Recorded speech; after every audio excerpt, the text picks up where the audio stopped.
welcome to my channel. Today we're going to go ahead and make a super easy artisan bread recipe.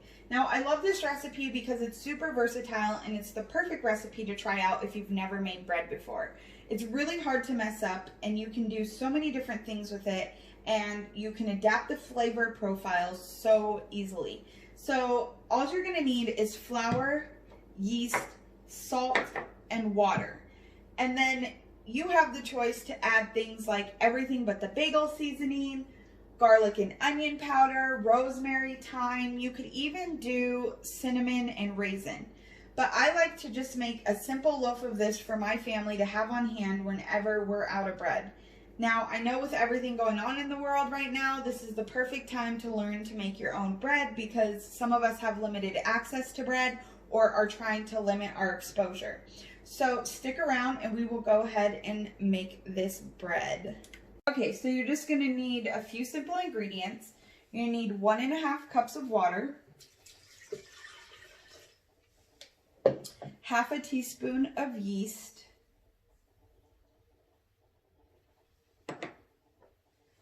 one teaspoon of salt, and 3 cups of flour.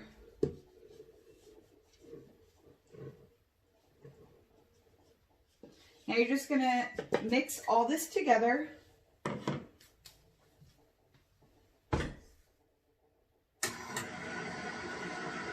And it only takes a few seconds.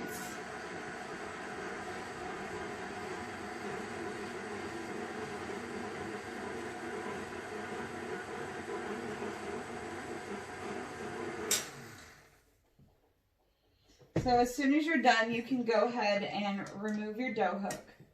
And if you're making it in just a regular bowl, you can just continue to mix it a little bit with your hands. So it's going to look just like this. And I'm going to go ahead and put a glove on. I don't get super stuck in my nails here. And then you're just going to mix it up, kind of knead it together just for a minute to make sure all the ingredients are combined. This is a super easy recipe. It doesn't require a ton of work. You're not going to mess it up as long as you don't over knead it. But even then, it still will come out fine. So this is what it's going to look like. And then you're just going to cover it. And you can leave it anywhere from 4 to 18 hours. Now, the longer you leave it, the better it gets. But 4 hours is the minimum. Now, I have some here that I already made, and I'm going to go ahead and show you what you do next. So this has already been setting for over 4 hours. So you're just going to kind of hit it down, punch it down, and remove it from the sides of your bowl. And you see, it'll look just like this. Now, I'm just going to lightly dust my surface, and I'm going to turn it out onto my surface, and then you're just going to put a little bit more on top, and you just want to knead it a little bit. Now remember, this dough has been sitting for 4 to 5 hours, I think now.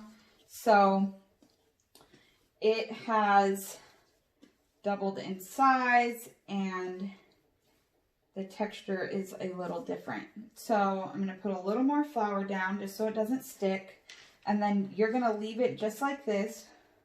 With a little extra flour on top because it's super sticky.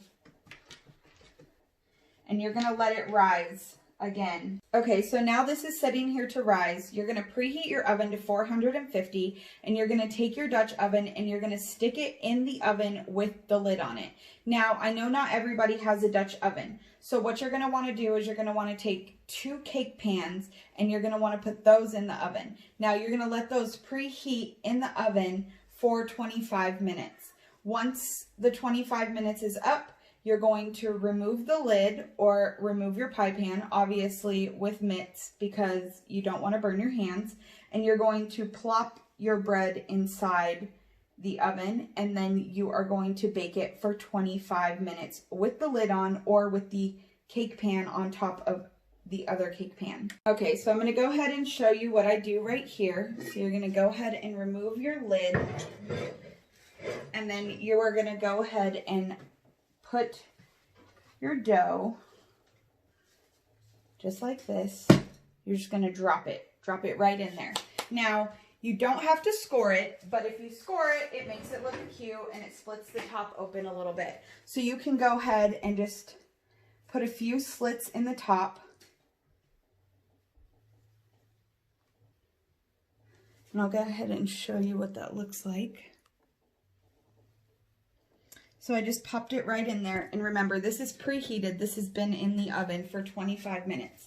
Now I'm going to go ahead and put my lid back on, and we're going to put it in the oven. Now, once you've placed it in the oven, you're going to go ahead and set your timer for 25 minutes. Now remember, if you used 2 cake pans, you're going to want to make sure that you put the other cake pan on top of the other cake pan, and you'll do it exactly as I showed you, and it'll work out exactly the same, I promise. That's what I used to do until I got a Dutch oven. Now, once the 25 minutes is up, you're going to go ahead and remove the lid and leave it in there for an additional 6 minutes so that the top can get nice and crusty. Now, you can actually take it out at this time if you want it to be a little softer and you don't want the top to be as crusty. So now I'm going to go ahead and remove my lid because the 25 minutes is up. And this is what it looks like, and you're going to put it back in for 6 more minutes. Okay guys, here it is. Beautifully golden brown, nice and crispy. I hope you enjoyed this recipe, and if you make it, leave me a comment down below. If you take a photo, go ahead and tag me on Instagram or Facebook at This Is Royale, and I hope to see you next time.